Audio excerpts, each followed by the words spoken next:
যুগই পড়ে আছিস, 2 টাকা 3 টাকা ভিক্ষা দিচ্ছিস, আরো 10,000 টাকা ভিক্ষা দে। হ্যাঁ, আমি দিনই 330 টাকা করে ইনকাম করি আর তুমি 10,000 টাকা ভিক্ষে যাচ্ছ?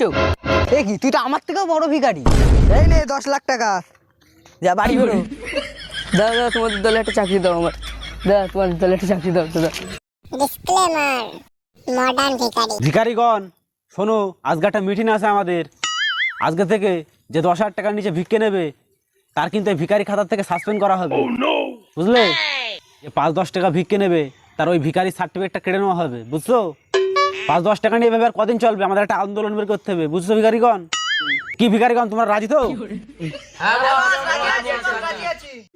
আজকের মতো মিটিং এখানেই শেষ। তাহলে যে যার কাজে লেগে পড়ো, এবার যাও।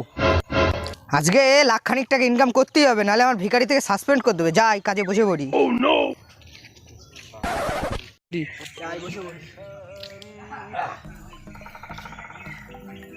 দাদা ভিক্ষা দি যান, ভিক্ষা দি যান, অনেকদিন কিছু খাইনি। দাদা ভিক্ষা দি যান, দাদা ভিক্ষা দি যান, দাদা ভিক্ষা দি যান। ও দাদা, কিছু ভিক্ষা দি যান, অনেকদিন কিছু খাইনি।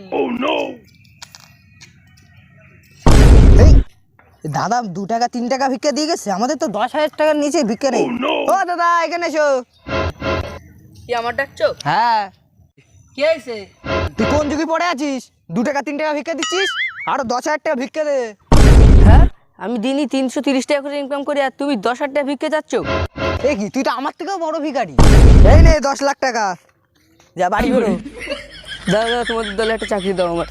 দাদা তোমাদের দলে একটা চাকরি দাও দাদা। আচ্ছা ঠিক আছে, আমাদের কিন্তু ভ্যাকেন্সি কম। তো যতক্ষণ তুই হাউমাউ করছিস তা দেখছি ব্যাপারটা। ঠিক আছে, এই ব্যাপারটা আমি বসে জানাচ্ছি। তুই কালকে আমাদের অফিসে চলে আইবি। তোমাদের অফিসটা কোন জায়গায়? ইন্টেলিজেন্ট ভিখারির অফিস, চলে আইবি। হ্যাঁ ঠিক আছে, যাবানি। আচ্ছা গুইছে 10টার সময় চলে আইবি। ঠিক আছে, তুই যা, আমার এখন ভিক্ষে করতে হবে।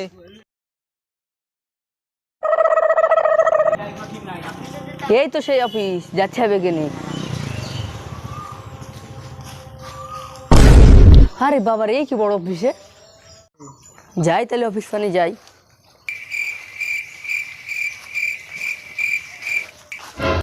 স্যার আসবো? Yes, come in, come in. Sir, Arif ভিখারি আপনার এই ঠিকানাটা আমাকে দিয়েছিল। আরিফ কালকে তোর কথা সব আমার সাথে বলেছে। তোর যোগ্যতা কি আছে? আমি ভিখারি কলেজে পড়ে বিএ পাস করেছি, এই আমার সার্টিফিকেট। তুই পিএইচডিটাও পাস করিসনি, জীবনে তুই কি করছিস? হ্যাঁ, তোর কতটুকু অভিজ্ঞতা আছে ভিক্ষে করার? স্যার স্যার, আমার চাকরিটা দরকার স্যার। স্যার চাকরিটা দিয়ে দিন। ঠিক আছে ঠিক আছে, আমি দেখছি। আর হাতে পায়ে পড়ার দরকার নেই, আমি বড় মনে আমি বলি। আমার মনে তো ছোট না, আমি ভিখারি হতে পারি। ঠিক আছে, ওঠ ওঠ ওঠ, আর পায়ে পড়তে না, যা যা। ওই ভিখারি পাড়ায় 4.5 রাস্তার মোড়ে ওখানে দেখে আমার হাফ বিল্ডিং পড়ে আছে, ওই জায়গায় গিয়ে বসে থাকবি। ওখানে ডেলি 2-4 লাখ টাকা ইনকাম করতে পারবি। যা, তোর জন্য অফিস ছেড়ে দিলাম আমি, যা।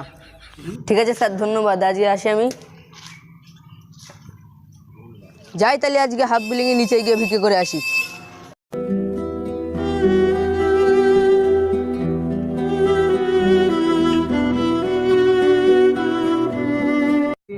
ও দাদা, ভিক্ষে দিয়ে যান, ভিক্ষে দিয়ে যান। 2-3 দিন ধরে কিচ্ছু খাইনি দাদা, ভিক্ষে দিয়ে যান। কই লোকজন আসছে, কই সব? ভিক্ষে টিকে কি পাবো না নাকি আজকে? ওই তো একটা লোক আসছে, ওই লোকটার কাছে চাওয়া যাবে ভিক্ষে। ও দাদা, ভিক্ষে দিয়ে যান। কি 5 টাকা ভিক্ষে দিচ্ছে? আমাদের তো 10,000 টাকার নিচে ভিক্ষে নেওয়া বারণ। ওই ভাই, ওই শোন, কি হয়েছে? তুই ক টাকা ভিক্ষে দিয়েছিস? 10,000 টাকা ভিক্ষে ফেল ঝম করে। কি, আমার কাছে এত টাকা নেই, আমি কোনতে দেবো? এনে তাহলে আমার কাছে ফোন পে করে নে। আরে সর্বনাশ, ভিখারির কাছে আবার আইফোন। আমি তো বাংলাদেশের লোক, আমাদের কোনো ফোন পে চলে নাকি? আমি টাকা পয়সা কি করে দেবো? বিকাশে পেমেন্ট করে দাও তাহলে টাকাটা।